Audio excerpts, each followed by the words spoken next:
dong kalau sesuatu nih. Tapi sebelum itu kita kenalan dulu deh. Halo semuanya, eksplorasi dunia konten dan cerita. Perkenalkan, aku Faisal Gunawan dan saya bersama partner saya yaitu. Halo semua, perkenalkan aku Jorel Aurelius. Oke, hari kita bakal ngapain sih Jorel? Ngapain ya kak? Kayaknya hari ini bakal ada topik menarik deh tentang prestasi non akademik anak SMP baru Depok nih. Jadi deh kita pagiin aja. Mari Mari kita. kita. Halo. Gimana kabarnya? Baik. Jangan duduk boleh? Oke, jadi kayak keren banget gak sih mereka megang 3 medali. Terus mau kenalan gak sih sama mereka? Kita kenalan aja yuk. Ayo boleh kenalan dong. Halo semuanya, nama aku David Tumpal dari kelas 8. Halo semuanya, nama aku Nandes Damanik dari kelas 8. Halo, nama aku Benedict Mario dari kelas 9. Wah, mereka banyak medali nih. Penasaran gak sih Jorel mereka menang apa aja kayak mereka tuh non akademik tapi di cabang apa? Penasaran gak sih? Penasaran banget, medalinya keren banget. Medali keren banget ya, mas-mas semua nih di dulu juga nih. Oke, kita tanya aja langsung yuk. Oke, kalian kan tentunya pasti beda-beda dong cabang-cabangnya nih. Nah, boleh nggak sih jelasin kalian tuh di cabang apa dan kalian kenapa milih cabang itu dan kenapa kalian suka gitu? Boleh dimulai dari David? Kalau aku pilih cabang taekwondo karena kata mama papa aku sih aku punya badan yang lumayan lentur sama lumayan cocok sih masuk ke seni bela diri gitu, dan aku juga lumayan tertarik sama taekwondo. Kalau udah Nanis? Kalau aku sih dari kecil emang udah latihan badminton dan cita-cita aku menjadi atlet badminton. Kalau Mario? Kalau aku pilih cabang renang karena aku suka olahraga yang tidak mengeluarkan keringat. Oh, berarti ini kita ada cabang taekwondo, ada badminton, Sama juga ada renang. Wah, keren-keren banget nih. Aku pengen tahu deh, kalian tuh gimana sih kalian pas pertama kali dapet medali ini nih? Kalian ada medali 3 ini kan? Boleh nggak ceritain kayak pas kalian latihan tuh kalian tuh bener-bener yang nge-push banget atau kalian bisa cuma seminggu latihan seminggu sekali atau gimana gitu? Ceritain nggak? Boleh deh Mario deh. Kalau aku seminggu, 1 bulan sebelum tanding itu latihannya biasanya kan kalau nggak ada lomba itu latihannya cuma 4 kali seminggu. Nah kalau ada lomba menjelang H-1 bulan biasanya aku sih latihannya seminggu itu bisa 5 sampai 6 kali. Berarti hampir setiap hari ya? Iya, hampir setiap hari. Oke, berarti bener-bener di ekstra push banget nih. Kalau Anis, kita gimana? Aku setiap hari sih pulang sekolah, habis pulang sekolah langsung latihan. Oh berarti bener-bener capek-capeknya langsung latihan lagi di badminton. Kayak kalau David gimana? Kalau aku biasanya latihan 4 kali seminggu, tapi kalau misalnya mau pertandingan nih sebulan sebelum tanding, aku bakal latihan serius sama paling fisik sih, lebih serius. Berarti mereka usahanya bukan cuma kayak loyo-loyo doang gitu ya, berarti ya Jorel? Iya. Mereka tuh juga harus usaha, bener-bener usaha gitu kan. Berarti bener-bener ada hasilnya nih, usaha tidak mengganti hasil. Nah, menurut kamu nih medali ini buat kamu tuh apa sih? Apa cuma kayak pajangan doang atau kayak wah ini kebanggaan diri aku nih gitu buat kebanggaan orang tua atau gimana? Jelasin bareng-bareng. Kalau Nancy dulu deh, dari mereka ketiga nih. Ya sebagai pencapaian sih, pencapaian bagi diri sendiri. Tapi buat banggain orang tua juga pasti. Iya. Ya, Mario gimana? Ya, yang pertama mungkin bangga terhadap diri sendiri karena bisa mendapatkan medali juara ini. Yang kedua bisa membanggakan orang tua. Yang ketiga juga bisa membanggakan nama sekolah. Mungkin itu aja. Oke, kalau David gimana? Kalau aku jadi motivasi bagi diri aku sendiri dan sebagai pencapaian, lalu bisa membanggain orang tua dan sekolah. Berarti medali ini bener-bener kayak juga mereka tuh emang usaha mereka tuh nggak sia-sia guys. Jadi lagi bentuk kebanggaan dan kebanggaan. Nah kan kalian kan udah tahu ya arti medali untuk kalian itu apa. Nah boleh tahu nggak motivasi kalian untuk semangat berprestasi di bidang kalian itu?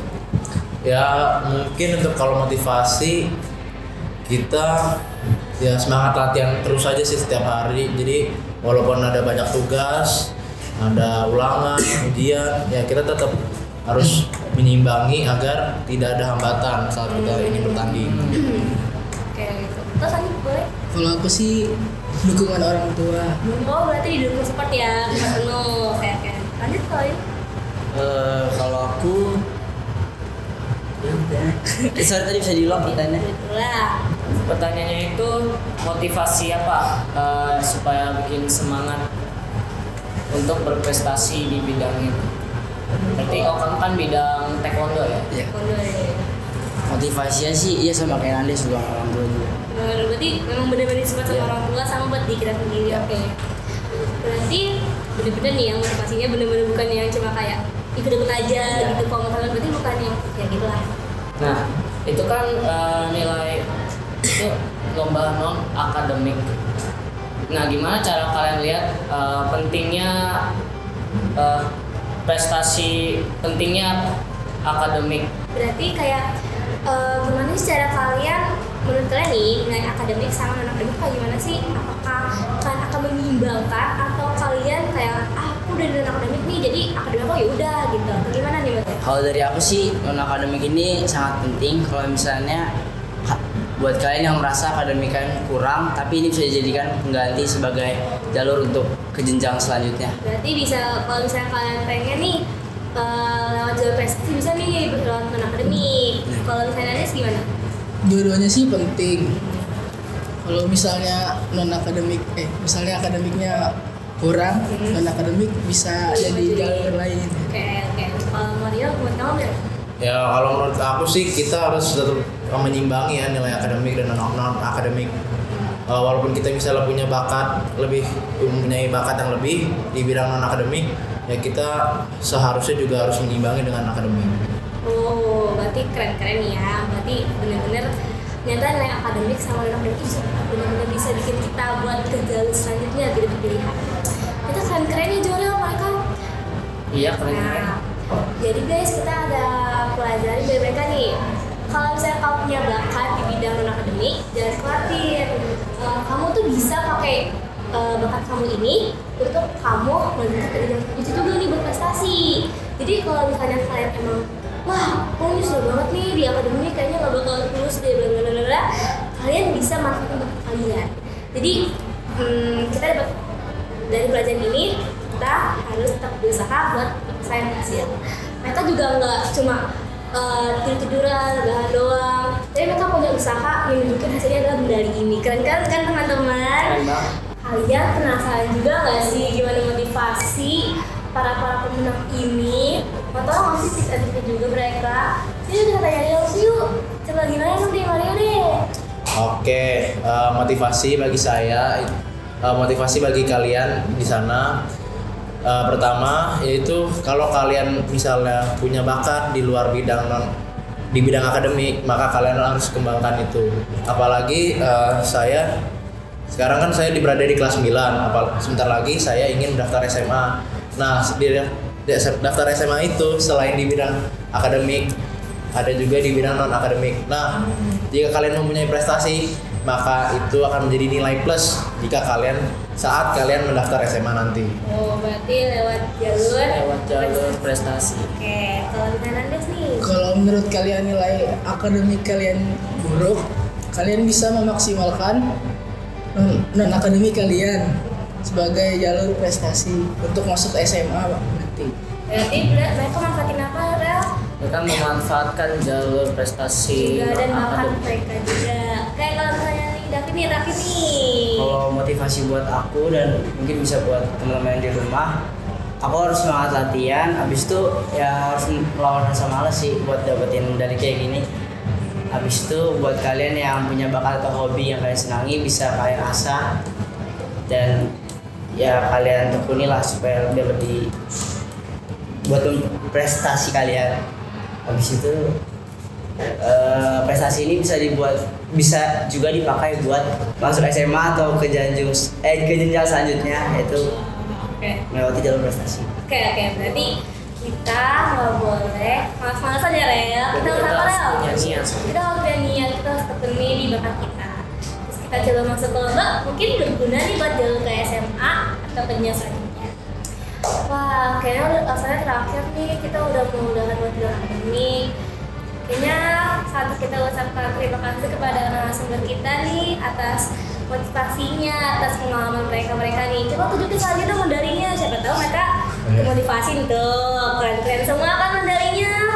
Nah sekarang nih sekolah-sekolah udah mulai nih kayak kalau misalkan punya bakat, bisa aja kalian sekolah kalian akan memfasilitasi buat ikut lomba-lomba olimpiade. Keren-keren kan? Jadi jangan sia-siain bakat kalian. Dan terima kasih untuk podcast hari ini, dan saya ucapkan terima kasih. Terima kasih. Dadah.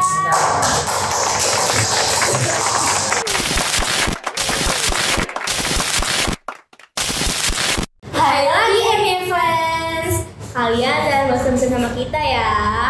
Tadi kan kita udah bahas nih tentang prestasi non-akademik dan apa tadi? Dan tadi kita udah ngebahas STS bareng Pak Niki nih. Nah sekarang topiknya hampir sama, tapi kayak beda. Apa sih kira-kira ya? Tapi sebelum itu kita kenalan lagi yuk. Halo semuanya, eksplorasi dunia konten dan cerita. Kenalkan aku Faiza Gunawan. Dan sekarang partnerku adalah aku Valeri. Oke, jadi hari ini kita bakal bahas apa lagi sih? Nah, sebenarnya kita masih ngebahas topik yang sama, yaitu STS, tapi narsumnya beda nih Kak. Sekarang kita mau ngebahas STS bareng narsum kita, siswi-siswi SMP Madiana Depok, dan juga mewawancarai siswa-siswa yang memiliki prestasi akademik. Jadi biar penonton bisa semakin termotivasi gitu. Oke, sekarang kayaknya udah ada terpampang ada 4 orang di depan nih. Iya nih. Kenalan gak sih guys? Jadi kita kenalan dulu ya. Halo. Hai. Jadi boleh dong perkenalan dulu. Nama-nama kalian siapa aja? Coba mulai dari kamu deh. Nama aku Amelia dari kelas 9. Halo semuanya, perkenalkan nama aku Cecilia Clarissa dari kelas 9 juga. Halo semuanya, perkenalkan nama saya Kalita Ejala Putu Besi dari kelas 8. Dan halo semuanya, saya adalah Alexandria Skolastika Michelle Frasli da Silva, atau biasa dipanggil Michelle, berasal dari kelas 8 juga.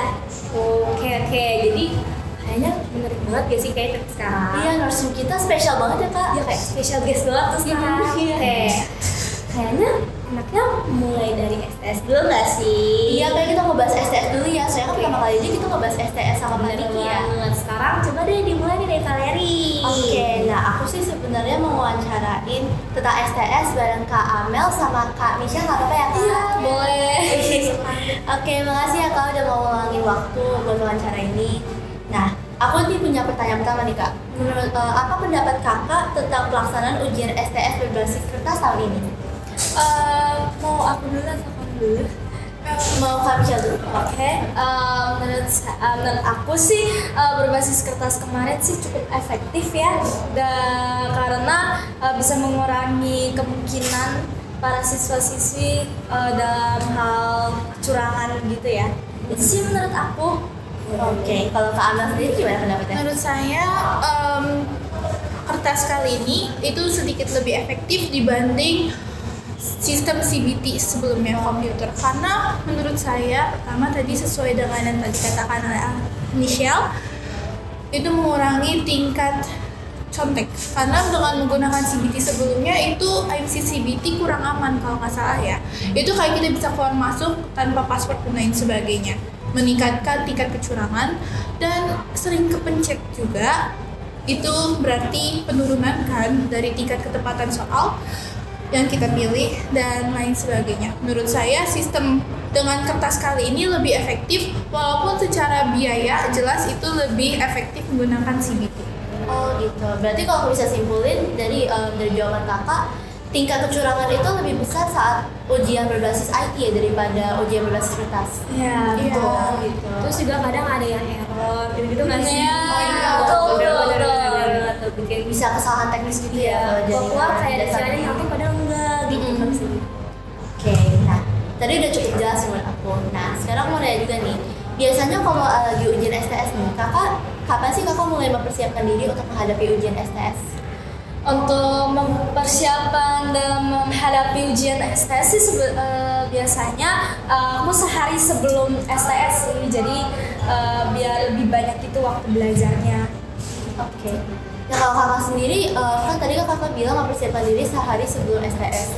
Tapi kakak pernah nggak sih saat kakak nih mempersiapkan diri sehari sebelum STS, kakak tuh merasa kayak belum siap gitu? Sebenarnya sih nggak juga sih, karena kan udah belajar penuh ya, seharian penuh. Paling kalau misalkan kurang yakin di keesokan paginya tinggal review aja sih. Oh, jadi tinggal mengevaluasi aja. Iya, betul. Kalau Kak Amel sendiri gimana cara persiapan diri? Untuk saya itu menurut saya pribadi saya agak lemah di matematika dan beberapa fisika, IPA. Jadi jika ada yang sulit-sulit menurut saya akan belajar 1 minggu atau sebelum 5 hari lah minimal sebelum pelaksanaan STS itu. Saya akan latihan dan lain sebagainya meningkatkan saya dalam menjawab soal. Selain itu waktu STS kali ini kan juga jika saya tidak salah itu dikurangi waktunya. Itu membuat kita sebagai seorang siswa yang mengerjakan soal itu harus lebih cepat dalam mengerjakan soal dan lain sebagainya. Oke, jadi kalau dari teknik Kak Amel sendiri, kalau misalnya kakak mau persiapkan diri, jadi kan kalau aku bisa dengar tadi yang pelajaran yang menurut kakak susah ada MTK sama fisika ya tadi. Nah, kakak biasanya nyicil ya Kak, biar belajarnya lebih mudah gitu sebelum STS ya MTK sama IPA. Wih, boleh juga tuh buat penonton yang kalau misalnya nih ada pelajaran yang menurut kalian susah, bisa ngikutin salah satu teknik dari Kak Amel. Jadi kalian nyicil 5 hari sebelum STS biar kalian bisa lebih mudah mempelajarinya ya dan juga memahaminya. Oke, nah untuk pertanyaan selanjutnya nih, kalau menurut Kak Michelle sama Kak Amel nih, apa sih kelebihan dari ujian berbasis kertas dan berbasis IT? Soalnya kan kebetulan topik kali ini kan mengenai plus minus ujian berbasis IT dan juga kertas. Oke. Kalau menurut aku pribadi sih kelebihan dari kertas sendiri tuh, kalau menurut aku pribadi ya, itu tuh bisa membuat aku mengingat kembali materi-materinya. Jadi kalau misalkan aku lupa gitu sama jawaban suatu soal, aku tuh bisa nyoret-nyoret di kertasnya atau di kertas soalnya gitu. Nah, kalau kekurangannya sih guru-guru sih pada kerepotan ya, tentu aja, apalagi kayak Lausche sama Pak Husman itu yang megang 3 paralel itu kan pasti kan mereka kesusahan dan lama kan pasti ngoreksinya satu-satu. Kalau misalkan berbasis IT atau berbasis CBT, menurut aku sebenarnya memudahkan para guru sih untuk mengoreksinya kan, karena kan juga kita juga jadi murid kadang bisa langsung lihat hasil nilainya nih. Tapi kalau misalkan kekurangannya itu tuh tingkat kecurangannya itu sangat tinggi menurut aku gitu, karena kan seperti yang tadi dibilang kan tingkat keamanannya juga kurang. Oke. Nah, kalau menurut Kak Amel sendiri gimana? Sebetulnya mirip-mirip dengan jawaban dari Michelle. Karena menurut saya untuk sistem dari CBT itu sendiri, sistem keamanannya terutama itu masih terbilang rendah. Kita sebagai siswa dan manusia awam itu dapat dengan mudah untuk membobol istilahnya dan melakukan berbagai tindakan kecurangan. Selain itu, CBT juga memiliki kelebihan seperti tadi, memudahkan para guru dan lain sebagainya karena dia kan langsung ada sistem chatnya dan bisa langsung ketahuan jawabannya dan lain sebagainya. Terus mengurangi biaya print dan lain sebagainya. Itu waktu itu kalau nggak salah ada guru yang bilang sampai 18 juta dan lain sebagainya, itu tuh bisa dihemat jauh dengan menggunakan sistem CBT. Sebetulnya sistem CBT ini sangat unggul apabila tingkat keamanannya tinggi dengan siswa-siswanya juga jujur gitu dalam mengerjakannya. Serta CBT ini tuh harus kita benar-benar hati-hati karena HP kita kan termaksud yang sensoriknya mungkin tinggi ya. Jadi kalau kita sentuh sedikit aja itu mungkin bisa pindah jawabannya dan lain sebagainya, kepencet dan akhirnya salah. Harus dicek berulang-ulang dan kita tuh harus fokus banget ke situ.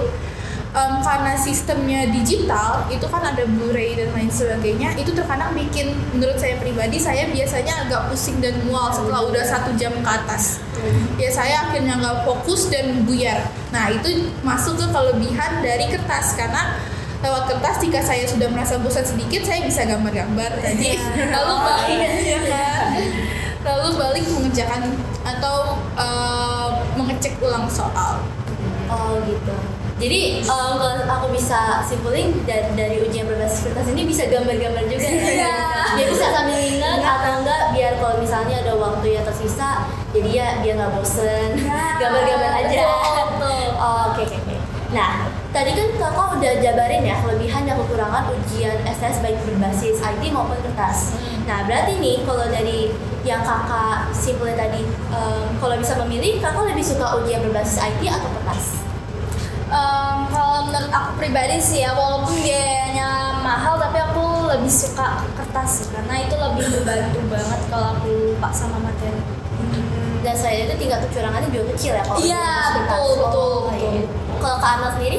Menurut saya juga lebih suka kertas karena saya pusing dan mual setelah mengerjakan menggunakan iya, melihat HP dalam waktu yang lama, fokus dan lain sebagainya, balik-balik atau keluar dari ruangan saya pusing dan mual. Sebab itu saya lebih pilih menggunakan kertas. Oh, kalau ujian IT biasanya kakak biasa mual ya karena berharian lihat layar HP mulu. Oh gitu. Terus juga kalau misalkan kepanasan kan bisa kipas-kipas pakai Iya. Oh iya. Jadi kalau aku dengar kakak Kak Amel sama Kak Michelle lebih milih ujian berbasis kertas ya daripada ujian Iya, berbasis satu IT. lagi kertasnya itu harus jangan ada salah-salahnya. Kadang tuh suka ada salah cetak. Pokoknya ada beberapa soal yang gak ada gambar atau kecetaknya double atau A, B, C, D-nya itu ngacak. Ya kan? Oh, ada kesalahan gitu ya kalau ujian Iya. berbasis kertas. Oh iya. Oke, nah tadi kita seru banget ya ngebahas STS ya. Jadi kita bisa tahu plus minus ujian berbasis kertas dan IT. Dan kakak kita pinter banget ya kak tadi bisa kasih jawaban spesifik banget tentang ujian berbasis kertas dan IT. Tepuk tangan dulu dong kalau kita. Dan ternyata dominan orang-orang lebih suka yang Kertas, kertas. Ternyata iya. bukan cuma secara biar soalnya gampang enggak, tapi ternyata buat biar nggak bosen juga ada Iya, lain. nggak bosen, aku juga baru tahu ternyata. Oke. Dan tadi juga Pak Niki juga lebih suka ujian berbasis kertas sih tadi pas aku wawancara Pak Niki. Oke. Tadi STS dulu ya nyata ya. Sekarang aku penasaran nggak sih sama siswa berprestasi kita? Aku penasaran banget Leni. Jadi kita lihat yuk prestasi secara akademik. Ada Kak Cecil dan Kakak Leta. Yeay. Oke, jadi aku bakal nanya-nanya ke kalian nih tentang prestasi kalian nih ya di akademik. Kenal banget nih kalian nih.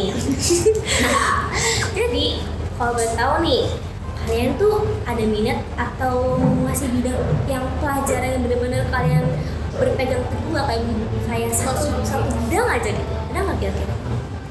Jujur kalau aku pribadi, kalau harus milih antara IPA atau IPS nih, Iya. aku lebih ke IPS. Kalau untuk pemahaman, karena aku pribadi itu lebih kuat di hafalan dibandingkan kalau harus yang ngitung-ngitungan. Makanya aku kalau yang fisika ataupun yang kimia itu tuh agak kurang karena pemahaman aku tentang kayak soal cerita itu tuh kayak kurang lah. Jadi lebih baik ke biologi atau yang IPS gitu. Oke, kalau kakak Eta? Kalau aku sendiri buat yang dikuasai itu karena aku kan memang selalu berusaha buat dapet yang terbaik di segala bidang itu kan Kak. Jadi kalau untuk dikuasai iya semuanya bisa, tapi memang ada beberapa bidang yang harus ditingkatkan lagi. Apalagi yang hafalan tadi, sebenarnya aku agak kurang juga dalam hafalan, tapi aku baik dalam pemahaman gitu sih Kak. Berarti dua tipe yang berbeda ya, satu IPS Iya, bisa bener. IPA gitu ya, bisa hafal, bisa hitung-hitungan, itu beda ya berarti ya. Oke, jadi tentu dong kalian tuh belajar punya motivasi nih. Motivasi apa sih kalau boleh tahu? Kalian dulu deh. Ada dulu ya. Jadi kalau motivasi aku pribadi itu dari dulu aku selalu pengen tinggal di luar negeri.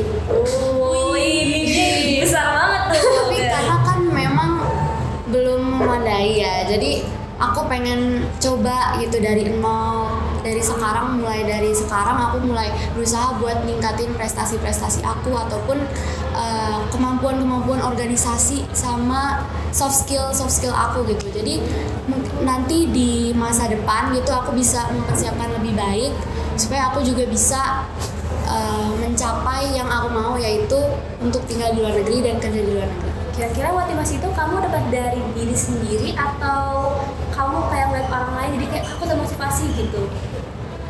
Aku awalnya lihat orang lain sih, Kak. Aku banyak lihat di media sosial itu orang-orang kayak kuliah di luar negeri, terus hidupnya juga Enak. ya gitu lah, terus lingkungannya juga lebih baik gitu sih Kak. Selain tinggal di luar negeri, kakak juga pengen kuliah di luar negeri kan? Iya.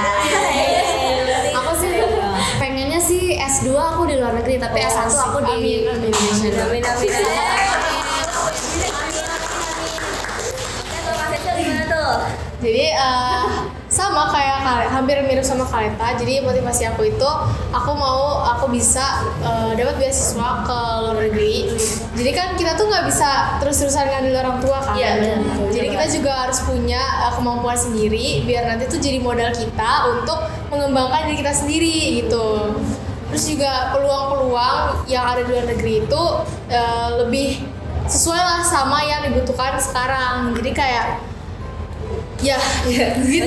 Jangan sasa dulu. Benar ya, gitu dia. Jadi selain punya modal materi, kita juga harus punya soft skill yang lain. Jadi jangan berpaku pada satu hal doang gitu. Berarti keren kayak banget ya bibinya ya. Ini buat penonton yang punya impian pengen tinggal di luar negeri atau kuliah di luar negeri, Ikutin kayak Iya, gini. ikutin. Aminin. Keren. Sekarang aku mikir deh, kayak kan setiap orang tuh punya cara belajar beda-beda dong. Pasti aku sama kamu juga beda. Boleh nggak sih spill dikit gitu? Cara belajar kamu tuh kayak gimana?